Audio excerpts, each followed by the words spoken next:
সে তার এক চোখ থাকবে, আরেক চোখ এরকম বন্ধ থাকবে, এখানে লেখা থাকবে কাফারা। কোনোভাবেই তাকে দমানো যাবে না, হত্যা করা যাবে না। আল্লাহ নবী ঈসা আলাইহিস সালাম তাকে হত্যা করবেন।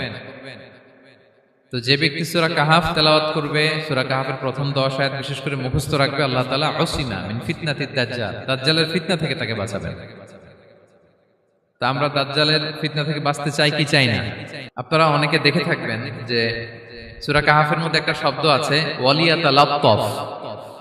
যারা কোরআন পড়েছেন দেখে থাকবেন, না দেখলে আজকে বাসায় যে দেখবেন একটা শব্দ আছে ওয়ালিয়াতালাত্তাফ। দেখবেন কোরআনের মধ্যে এই শব্দটা বোল্ড করা, মোটা কালি দিয়ে লেখা, বোল্ড।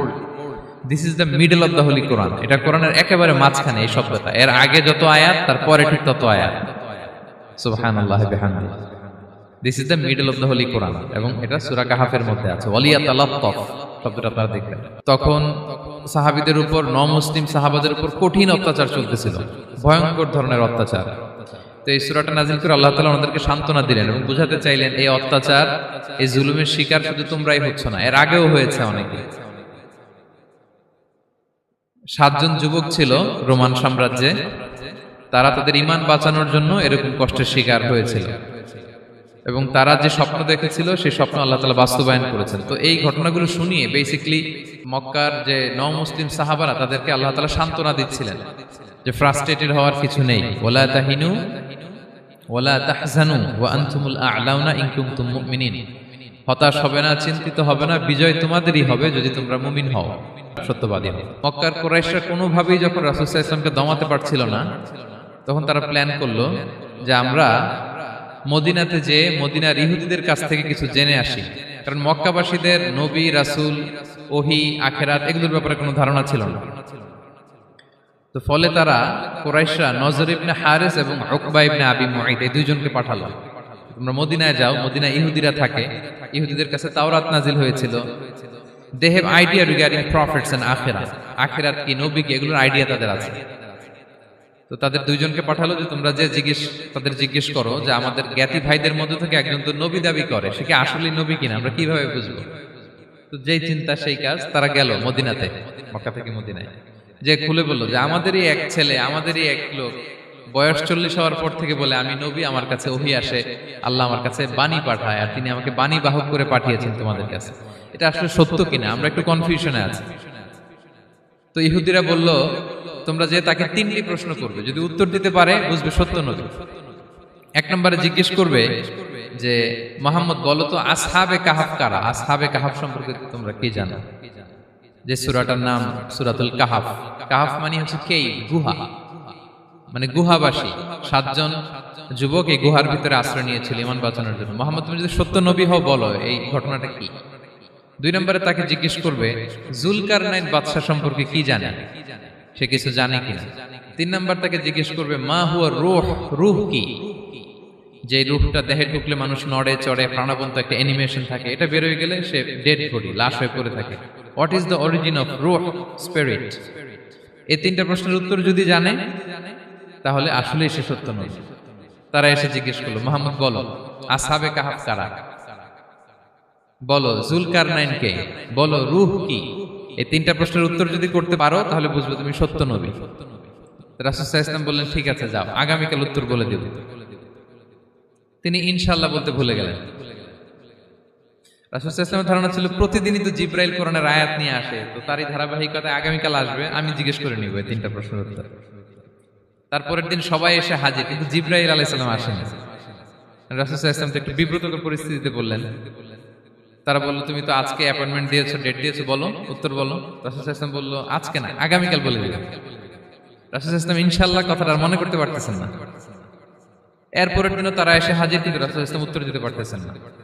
তারপরের দিন এভাবে পিছাচ্ছেন রাসূল সাল্লাল্লাহু আলাইহি ওয়াসাল্লাম, ডেট দিচ্ছেন না। এভাবে 1 দিন 2 দিন 3 দিন না, 15 দিন। কয় দিন? এদিকে তো এই প্রশ্নের উত্তর জানার জন্য এখন 1-2 জন আসে না, দলে বলে কাফিররা আসে। কারণ রাসূল সাল্লাল্লাহু আলাইহি ওয়াসাল্লামকে এখানে অপমান করা যাচ্ছে, ছোট করা যাচ্ছে, হেয় করা যাচ্ছে। তারা এসে হাসাহাসি করে। আবু বকর, ওমর রাদিয়াল্লাহু আনহুকে বলে দেখো তোমরা না বলছো সত্য নবী, উনি সত্য নবী হলে তো প্রথম দিন উত্তর দিয়ে দিতে পারতো, পারে না কেন? এটা থেকে বোঝা যাচ্ছে তিনি আসলে মিথ্যাবাদী। 15 দিন রাসূল সাল্লাল্লাহু আলাইহি ওয়াসাল্লামের জন্য এত বিব্রতকর পরিস্থিতি আর ছিল না। 15 দিন পর আল্লাহ তাআলা আয়াত নাযিল করলেন, ওয়ালা তাকুলান্না বিশাইইন ইন্নী ফাইলুন যালিকা গাদা ইল্লা আইয়াশা আল্লাহ। অর্থাৎ হে নবী, ভবিষ্যতের কোনো কাজে যখন ওয়াদা দিবেন, কমিটমেন্ট করবেন, আপনি আইয়াশা আল্লাহ মানে ইনশাআল্লাহ বলা ছাড়া কখনো দিবেন না।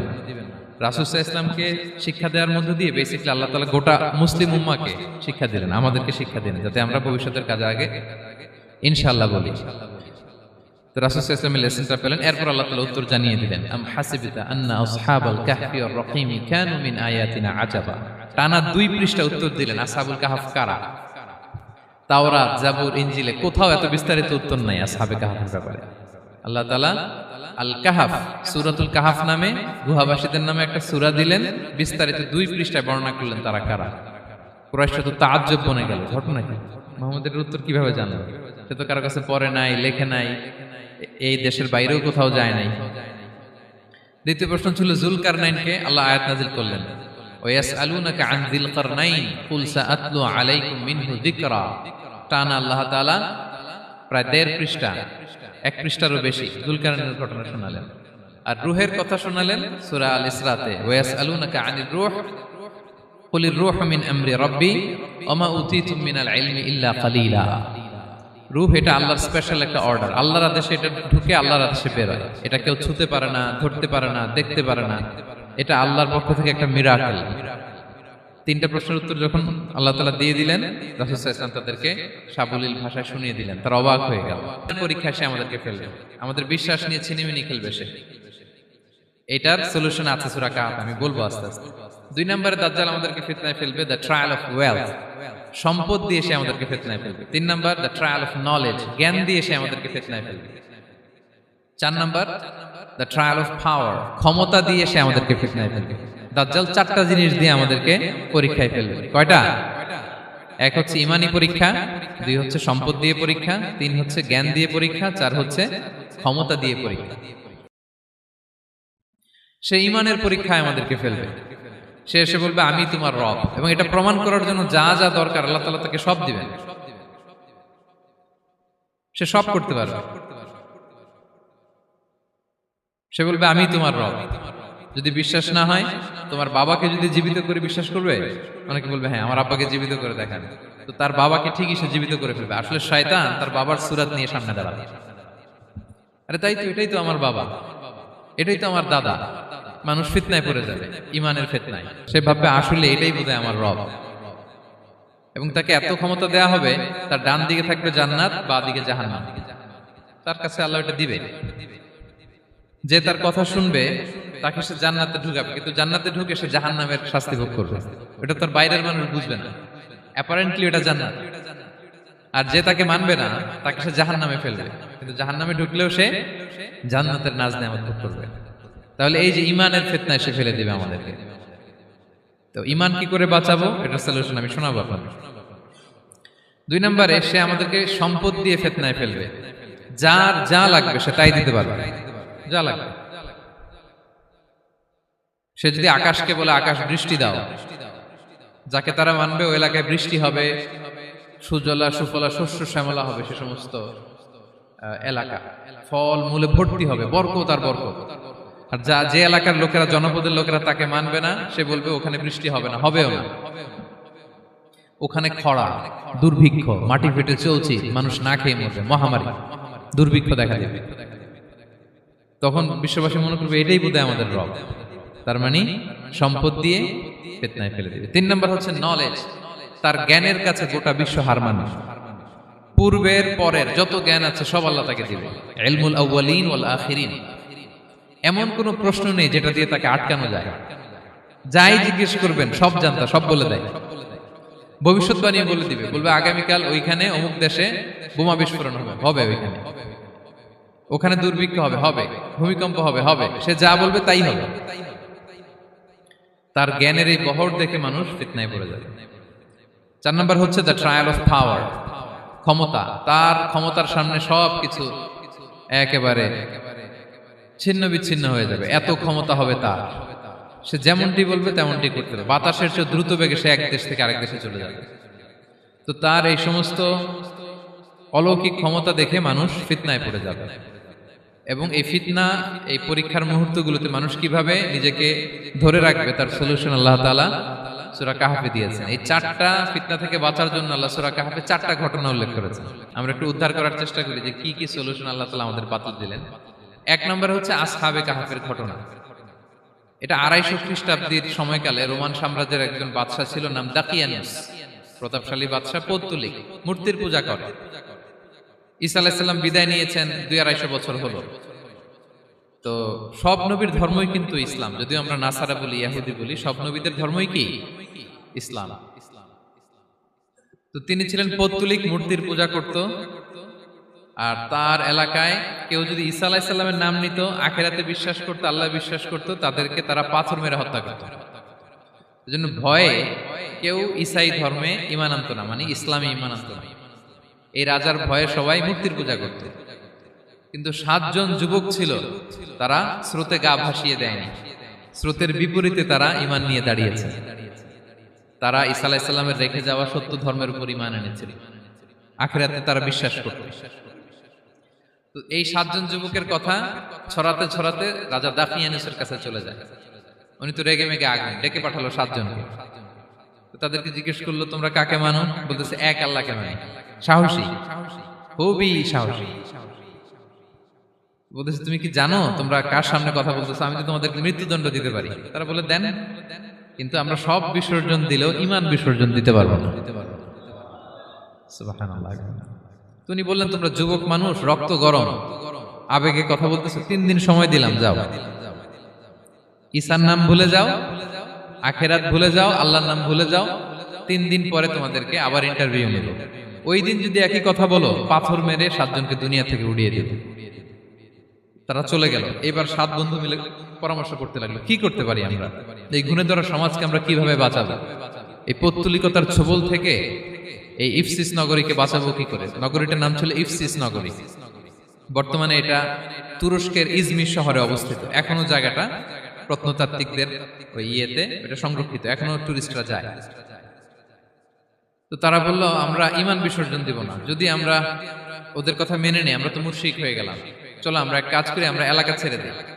এই 7 যুবক আল্লাহর উপর ভরসা করে তারা বাড়ি ঘর, আত্মীয় স্বজন সব ছেড়ে দিয়ে, লোকালয় ছেড়ে দূরে একটা পাহাড়ের ভেতরে আশ্রয় নিল।